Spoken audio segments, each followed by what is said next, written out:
What's up everyone? Welcome back to the channel। तो guys हम लोग पढ़ रहे थे यहाँ पे जर्नल एंट्रीज और आज हम लोग कुछ और नए प्रकार की जर्नल एंट्रीज सीखने वाले हैं। आज हम लोग बात करेंगे जर्नल एंट्रीज के अंदर बैंकिंग ट्रांजैक्शंस की कि आप बैंकिंग ट्रांजैक्शंस कैसे करते हो और किस किस तरीके की बैंकिंग ट्रांजैक्शंस आपसे पूछी जा सकती हैं।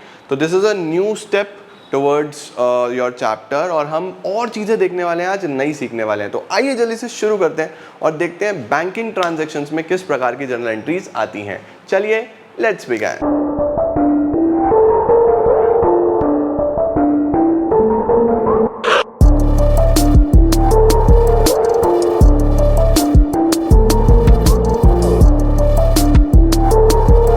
आइए जी, अब हम चालू करते हैं हमारी बैंकिंग ट्रांजैक्शंस के साथ। धीरे धीरे जैसे जैसे आप वीडियोस देखते चले जाओगे तो आपके कॉन्सेप्ट्स मजबूत होते चले जाएंगे और आपको जर्नल एंट्री में कोई भी प्रॉब्लम नहीं आएगी। इसके साथ साथ मैं अकाउंटिंग प्रिंसिपल्स भी स्टार्ट करने वाला हूँ और बीएसटी को भी पार्ट्स आपके पास आ रहे हैं, तो खूब अच्छे से पढ़ाई करते रहना, ठीक है। बैंकिंग ट्रांजेक्शन्स की बच्चे हम लोग बात करते हैं तो बैंकिंग ट्रांजेक्शन में जो सबसे पहली ट्रांजेक्शन आती है वो आती है when cash is deposited into bank.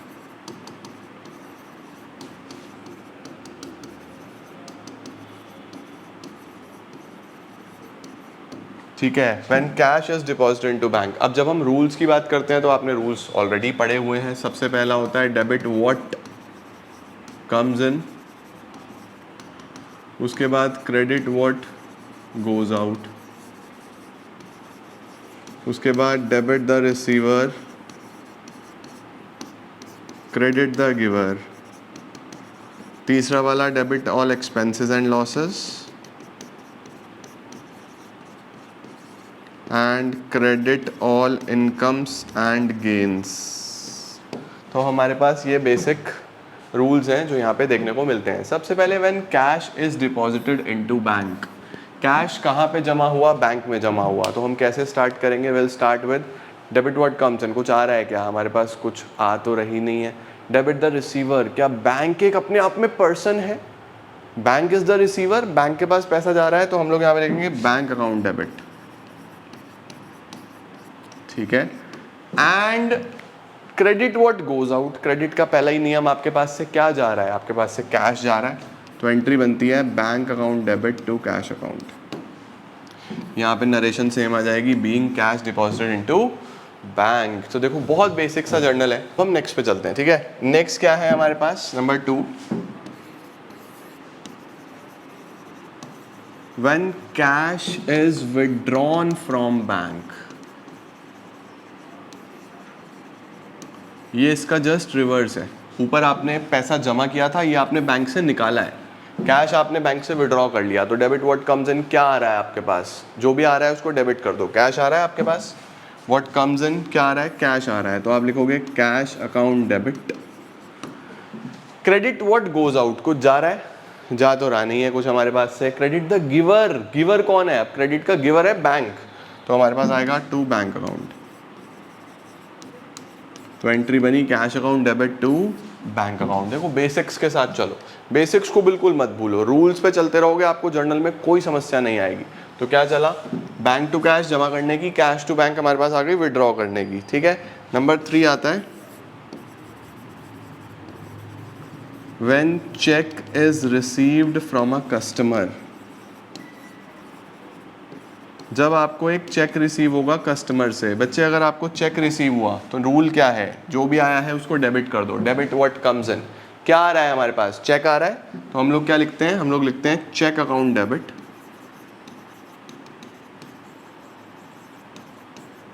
Credit the giver. Credit का कौन सा रूल लगेगा? गिवर वाला। क्रेडिट व्हाट गोज आउट कुछ नहीं, गिवर कौन है? Customer.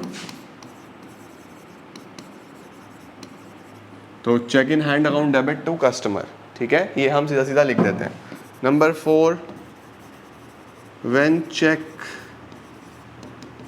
Is deposited into bank. ये वाला जो चेक है जब आपने बैंक में जाके लगाया, जब आपने बैंक में जमा करा, क्योंकि चेक से आपके खाते में तो पैसा नहीं आएगा, आपको ये चेक जमा करना पड़ेगा, है ना। तो रिसीवर कौन है इस बार? Debit the receiver, bank is the receiver, bank account debit to क्या गया आपके पास से? क्रेडिट व्हाट गोज आउट, आपके पास से गया cheque to cheque in hand account.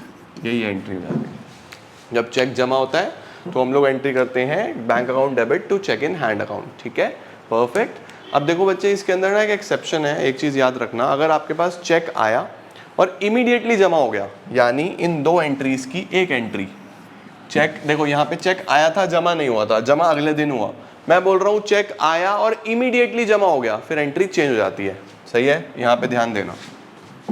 Number 5, when check is received and immediately deposited into bank,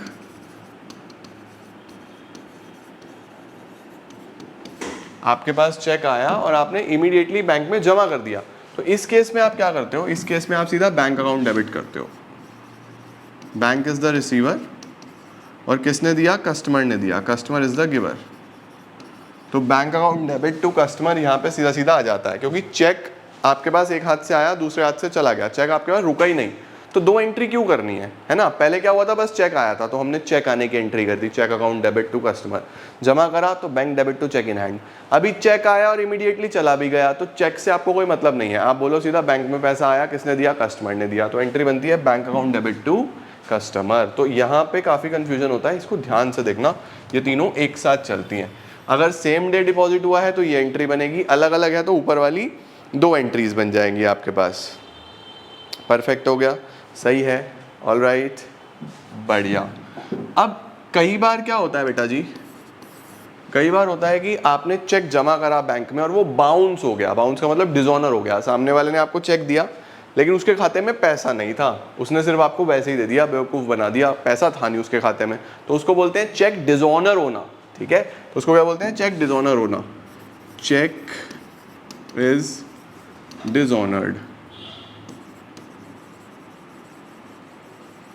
या फिर बाउंस्ड।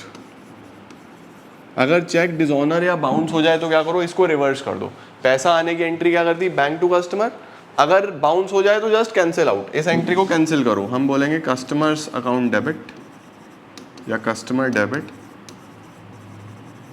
To bank account. ये बेसिकली कैंसिलेशन एंट्री होती है इस एंट्री की, ये एंट्री के हिसाब से पैसा आ चुका था, अब इसे मुझे कैंसिल करना है क्योंकि चेक हो गया बाउंस, तो जस्ट रिवर्स कर दो, हमने क्या करना है, जस्ट रिवर्स कर देना है, तो अल्टीमेटली एंट्री क्या बन जाएगी, कस्टमर डेबिट टू बैंक। सही हो गया, परफेक्ट, इस चीज़ को याद रखेंगे। नेक्स्ट क्या चलता है sir, number 7, when drawings are made out of bank. अगर बेटा जी आप ड्राइंग्स करते हो बैंक में से, यानी बैंक से पैसा निकाल के आप घर ले जाते हो, बैंक से पैसा निकाला और घर ले गए, तो कैश निकालते थे तो ड्राइंग्स टू कैश होता था, अभी बेसिकली निकाल के घर ले गए तो हम करते हैं ड्राइंग्स टू बैंक। सर ये ड्राइंग्स का क्या मतलब होता है, ड्राइंग्स का मतलब होता है बेटा जी जो पर्सनल पैसा हम घर ले जाते हैं अपने पर्सनल यूज़ के लिए, उसको ड्राइंग्स बोलते हैं ना, तो बैंक से विड्रॉ करते हैं तो हम लिखते हैं drawings account debit to bank account. अगर कैश निकालते होते हैं बिजनेस से तो लिखते हैं ड्राइंग्स टू कैश। सही है, परफेक्ट है, okay sir. Number 8, when expenses are paid through check। जब एक्सपेंसेस पे हुए चेक से, अगर एक्सपेंसेस चेक से पे हुए तब हम क्या करेंगे, तो देखो अल्टीमेटली अगर आप एक्सपेंसेस कैश से पे करते हो तो आप करते हो एक्सपेंसेस डेबिट टू कैश। सही है, जैसे rent debit to cash, interest debit to cash, wages debit to cash, salary debit to cash. अगर आपने चेक से पेमेंट करा तो यहाँ पे आप चेक नहीं लिखते, सीधा बैंक लिख देते हो, क्योंकि आपके हिसाब से आपने पेमेंट कर दिया तो आपके बैंक बैलेंस से पैसा कम हो गया, है ना। तो याद रखना जब रिसीव होता है तो हम चेक इन हैंड लिखते भी हैं, पेमेंट में कभी चेक इन हैंड नहीं लिखते, सीधा क्या एंट्री करते हैं हम, expenses debit to bank, expenses account debit to bank account. ठीक है, अब एक्सपेंसेस में सभी तरीके के एक्सपेंसेस आ जाते हैं, interest paid, salary paid, wages paid, commission paid, rent paid, सब एक्सपेंसेस डेबिट होंगे क्योंकि डेबिट ऑल एक्सपेंसेस लॉसेस, और बैंक से बेसिकली पैसा जा रहा है तो अल्टीमेटली हम एक्सपेंसेस डेबिट टू बैंक लिखते चलते हैं। सही हो गया बेटा जी, परफेक्ट है, ओके। उसके बाद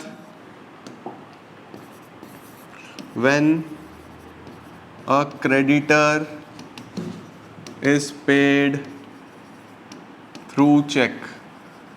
अगर आपने अपने क्रेडिटर को चेक से पैसा दिया, क्रेडिटर कौन है? जिसका पैसा देना होता है ना? तो अगर आप कैश से देते हो तो क्रेडिटर डेबिट टू कैश करते हो, बैंक से दिया तो आप क्या करोगे? क्रेडिटर अकाउंट डेबिट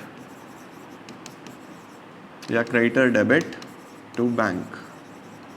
सीधा सीधा बस जहां जहां चेक आ रहा है ना बेटा पेमेंट में, वहां पे आपको बैंक लिखते चलना है और कोई ऐसी अलग से डिफरेंट चीज नहीं है। बैंकिंग ट्रांजैक्शंस में मेजर जो यूज है वो बैंक वर्ड का है और कुछ नहीं। इसको भी नोट डाउन कर लो, फिर मैं देखता हूँ और कौन सी कोई एंट्री बची है क्या हमारे पास।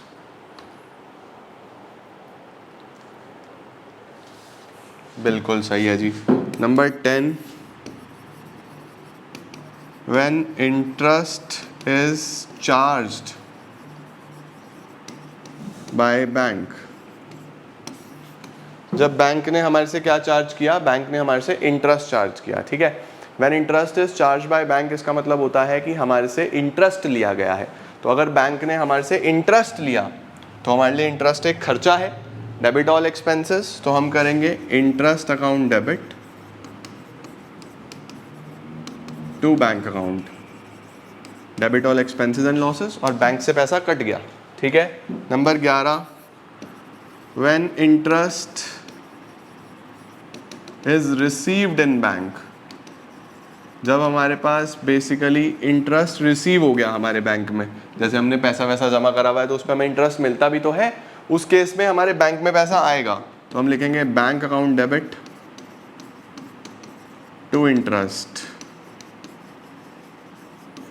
सही है। अगर पे करते हो तो खर्चा है, debit all expenses and losses, मिलता है तो फायदा है, credit all incomes and gains. सही। Number 12, when bank charge some amount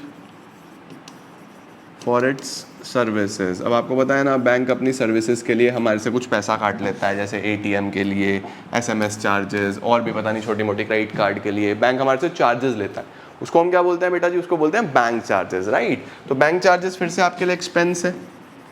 all the expenses and losses are debited, तो हम लिखेंगे bank charges account debit to bank. देखो इस तरीके से हमारे पास ये 12 ट्रांजैक्शंस हैं जो बेसिकली बैंकिंग ट्रांजैक्शंस कहलाती हैं और आपसे अलग अलग ट्रांजैक्शंस में ये पूछी जाएंगी। तो इसका स्क्रीनशॉट लेके चलो, नोट डाउन करके चलो। मैं थोड़ा सा छोटा करके समराइज करता हूँ, पहले इसका स्क्रीनशॉट ले लो। 4 यहाँ पे आ गई आपकी, ये ऊपर वाली आ गई आपके पास, इसके बाद ये आपके पास और ऊपर वाली आ गई, राइट, और ये आपके बेसिक रूल्स आ गए। तो ये होती हैं बेटा जी हमारी बैंकिंग ट्रांजैक्शंस। आई होप आपको बैंकिंग ट्रांजैक्शंस भी समझ में आ गई होगी। अभी बैंकिंग ट्रांजैक्शंस पे बेस्ड आपको क्वेश्चंस प्रैक्टिस करने हैं। अपनी किताब खोलो, जो भी बुक आप यूज़ करते हो उसमें बैंकिंग ट्रांजैक्शन देखो कहाँ पे दी हुई है, और उस पर बेस्ड आप जल्दी से प्रैक्टिस करके इस क्वेश्चन को निपटा दो, राइट। मैं एक काम करूंगा, मैं आप लोगों के टेलीग्राम ग्रुप में भी, क्लास 11 के टेलीग्राम ग्रुप में भी आज होमवर्क डाल दूंगा बैंकिंग ट्रांजैक्शन का। डीके गोयल या टीएस गरेवाल का पेज नंबर भी मैं नीचे कमेंट में पिन कर दूंगा, आप वहां से जाके भी प्रैक्टिस कर सकते हो। अदरवाइज टेलीग्राम चैनल पे जाके चेक कर लेना, मैं वहां पे आपका होमवर्क अपलोड कर दूंगा जिसमें सिर्फ बैंकिंग ट्रांजैक्शंस होंगी। इतना करके आओ। अगली क्लास में मैं आपको डिस्काउंट पढ़ाता हूँ, क्योंकि डिस्काउंट एक अलग टॉपिक है और ध्यान से करने वाला टॉपिक है, उसको कवर करेंगे। फिर स्पेशल ट्रांजैक्शंस और जनरल एंट्रीज एंड की तरफ जाएगा। मिलते हैं नेक्स्ट क्लास में डिस्काउंट के साथ, तब तक ऑल द वेरी बेस्ट। खूब अच्छे से पढ़ाई करते रहो। मुझे बताओ कमेंट्स में जर्नल अभी तक कितना स्ट्रांग हुआ है, कितना नहीं हुआ है, फिर चीज़ों को आगे बढ़ाते हैं। Thank you so much everyone.